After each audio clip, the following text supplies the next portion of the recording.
Title: The Fox Murder, the disturbing case of the man who killed his mother for money, the fire that lied. Before we dive in, if you think you can handle the darkest corners of the human soul, hit subscribe, tap that like and tell me in the comments, would you trust your own family with your life? Because after this story, you might not. The seaside town of Margate, Kent, looked peaceful that October evening in 1929. Waves rolled gently against the shore, and lights from the Hotel Metropole shimmered across the wet pavement. Inside, laughter echoed from the lounge, travelers unwinding, staff bustling, the faint clink of glasses from the bar. But upstairs, behind the closed door of room 66, something terrible was about to happen. At 11:40 p.m., a guest named Sidney Fox stumbled down the stairs, shirtless, panicked and shouting for help. "There's a fire. My mother, she's still inside," he cried. Guests rushed past him, pushing through the smoke that curled up the staircase. A strong smell of petrol filled the air. When they broke into the room, the air was thick with soot and heat. Flames had devoured the armchair beside the bed, where the elderly woman's body lay slumped, still, silent. Her name was Rosalind Fox. She was 63. Her son wept as firemen dragged her lifeless form into the hallway. But his tears looked too perfect, too rehearsed, his grief, a little too polished. The fire was put out quickly. A few blackened newspapers, a burnt handbag and a gas fire still hissing at the wall. The police ruled it an accidental death. Tragic, but nothing unusual. Until the hotel manager began to talk. He'd seen the man before. Sidney Fox, polite but evasive, always traveling with his frail mother. Always leaving unpaid bills behind. And that strange parcel he carried, wrapped in brown paper, always the same size, always with him. The manager thought it odd at the time. Now he wondered if he'd just hosted a killer. The insurance companies thought so too. Within days they noticed something chilling. Fox had filed 3 separate life insurance policies for his mother, all taken out within days of her death. One had expired just minutes before the fire. Another was active for 24 hours only. When investigators confronted him, Sidney's composure cracked. He claimed it was all coincidence, just a devoted son looking after his elderly mother. But the timeline told a different story. He'd bought petrol earlier that week. He'd pawned his mother's jewelry for quick cash. And on the night of the fire, he'd been downstairs drinking, not sleeping, when smoke began to rise. Witnesses remembered how he hesitated before calling for help, how he didn't try to reach her himself. The detectives began to dig deeper, into who Sidney Fox really was. And what they found peeled back a life of lies, deceit, and betrayal stretching back to his childhood. He was no stranger to deception. By age 11 he was already stealing from charity collections, gluing ledger pages together to hide missing donations. By 17 he was charming, handsome, and utterly without conscience. A manipulator who used his looks and charisma like a weapon. He'd served in the military briefly, or rather pretended to. He claimed to be a decorated officer, forged papers, and conned his way into clubs reserved for the wealthy. Even his own mother, some said, was part of his schemes, or at least too dependent on him to resist being used. Rosalind had lost 2 sons in the Great War. Sidney was her last. She adored him, followed him from one failed scheme to the next, from hotel to hotel, always believing that this time he'd change. But to Sidney she was something else entirely, a means to an end. When their money ran out he found a new way to get it, insurance. It was simple, take out short-term policies on his mother's life, then stage accidents. He'd done it before. A wealthy widow named Charlotte Morse had nearly died when her room mysteriously filled with gas one night. She survived, but later discovered her name on a will she hadn't signed and insurance papers she never authorized. Sidney fled before she could have him arrested. But he couldn't run forever. By the time he arrived in Margate he was desperate. His charm had faded, his health had declined, and his luck was running out. And now, with one last expiring policy on his mother's life, worth thousands, he was out of time.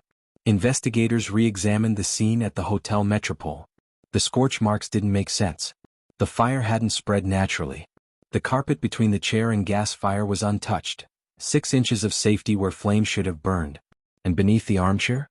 Charred, petrol-soaked newspapers. A can of fuel was found nearby. Someone had deliberately placed it there.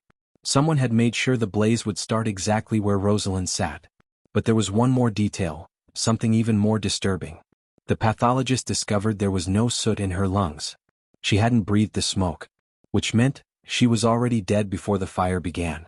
As the evidence stacked up, one question hung over the investigators. How far would a man go for money? Sidney's interviews became increasingly erratic. One moment he was weeping, holding a photograph of his mother, whispering how she was all he had. The next he was calculating, demanding to know when he could collect the insurance payout. Scotland Yard's Chief Inspector Walter Hambrook began to suspect what few dared to say aloud, that Sidney Fox, the charming con artist who'd built his life on lies, had crossed the line into something far darker. They exhumed Rosalind's body. What they found next would change everything. Beneath her bruised skin, the signs were faint but unmistakable, marks of strangulation. Her false teeth had been removed after death, likely to make it appear she'd taken them out for bed, an old woman dozing by the fire. A pillow might have been used to smother her. The details were grisly, but the motive was clear. Money. And then came the most chilling revelation of all. The last insurance policy, the one Sidney took out just 24 hours before her death, would expire at midnight on October 23, 1929. Rosalind Fox was killed just before 11:45 p.m. 15 minutes before the clock struck 12. The fire wasn't an accident. It was a cover-up. Sidney's act was cold, deliberate, and timed to perfection. But what he didn't know was that the very science he tried to outsmart would betray him. Because when the body was exhumed again, and a new expert examined her remains, what they found in her throat didn't just point to strangulation.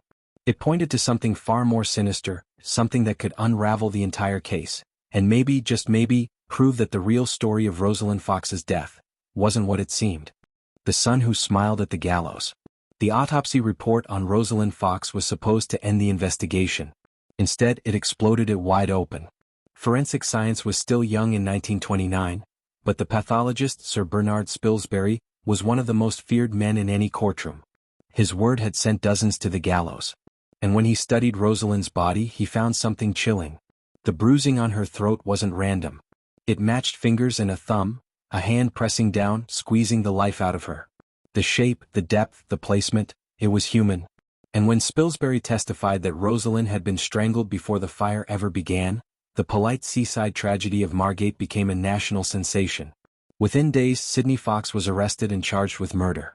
But what made this case so unforgettable, and so haunting, was what came next. A courtroom performance that turned horror into spectacle. 1:30, the gentleman defendant. At his trial in March 1930, Sidney walked into the dock immaculately dressed, calm, composed, and smiling faintly at the jury. He wasn't the image of a killer. He was the image of control. He denied everything. He claimed the fire was accidental, that his mother had died peacefully before it began, from heart failure.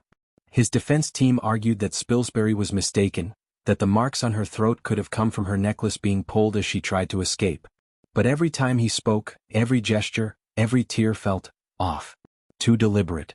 Witnesses testified about the petrol smell, the burned newspapers, and the odd way Sidney ran downstairs before the flames even spread.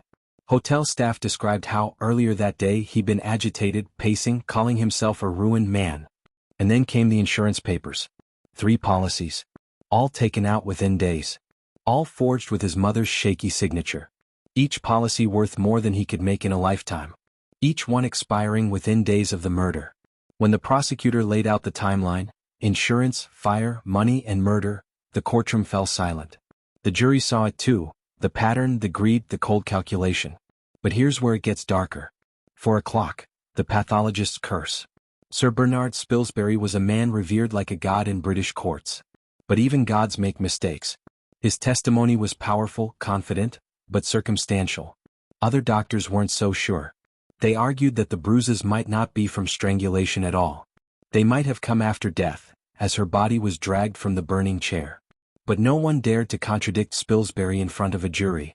His word was gospel. And that's what sealed Sidney's fate. After just 2 hours of deliberation, the jury returned with a single word. Guilty. Visual, gavel slam, fade to black.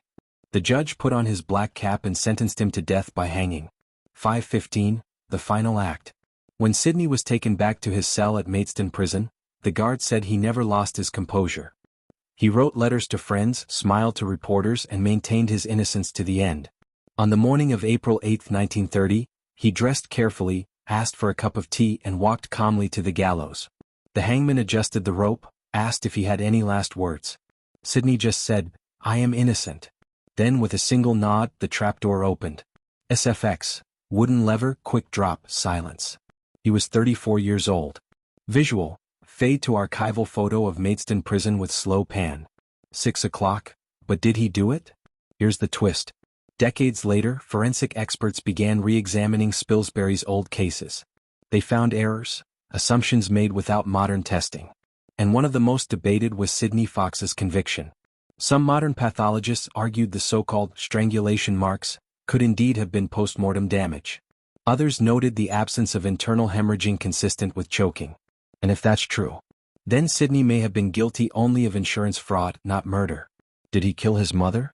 Or did he find her dead of natural causes, and try to stage the fire to cash in one last desperate payout? We'll never know for sure. The evidence is gone, and the witnesses are long dead. But one thing's certain, Sidney's story doesn't end with the news. Because the Hotel Metropole where Rosalind died, the same room where flames danced across her chair, became a local legend. Guests swore they saw shadows moving near room 66. Staff heard soft knocks on the door after midnight. Some said they could still smell petrol and smoke, faint but distinct, in the empty hallway.